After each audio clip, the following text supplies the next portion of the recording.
C'est désormais presque une certitude, le cargo échoué sur la plage d'Erdeven et qui pollue depuis la semaine dernière le littoral du Morbihan devrait finalement être démonté. Cette solution est aujourd'hui privilégiée par les autorités maritimes compte tenu de l'état de la coque du navire. La déconstruction se fera évidemment sur place et devrait prendre plusieurs mois. Voyez le reportage en Bretagne de Clément Le Goff et Michel Hiver. Depuis 5 jours, il subit les assauts répétés de la mer et du vent. Structure abîmée, coque fissurée. Aujourd'hui parfaitement immobile, le TK Bremen ne devrait plus bouger. Le navire sera vraisemblablement déconstruit sur place. Ce matin, les habitants sont plutôt satisfaits qu'ils ne reprennent pas la mer. Je pense que c'est la meilleure solution. Il y aura moins de pollution comme ça en déconstruisant sur place. Parce que sinon, l'amener au large, il risque de se casser et encore créer plus de pollution que sur place.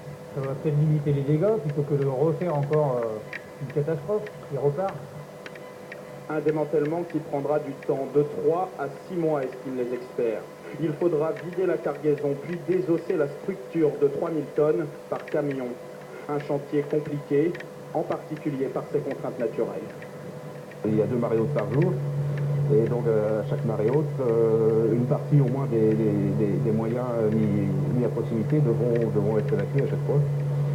Donc c'est une contrainte à prendre en compte qui va rallonger un petit peu la durée du chantier, sans parler des aléas météo. Le site classé Natura 2000 devra aussi être protégé des éventuelles pollutions dues à la déconstruction. Le démantèlement devrait être annoncé par les autorités en début d'après-midi. En attendant, ce matin, les opérations de pompage se poursuivent. Elles devraient durer environ une semaine et ce n'est qu'après que pourra commencer la déconstruction. Le bras de fer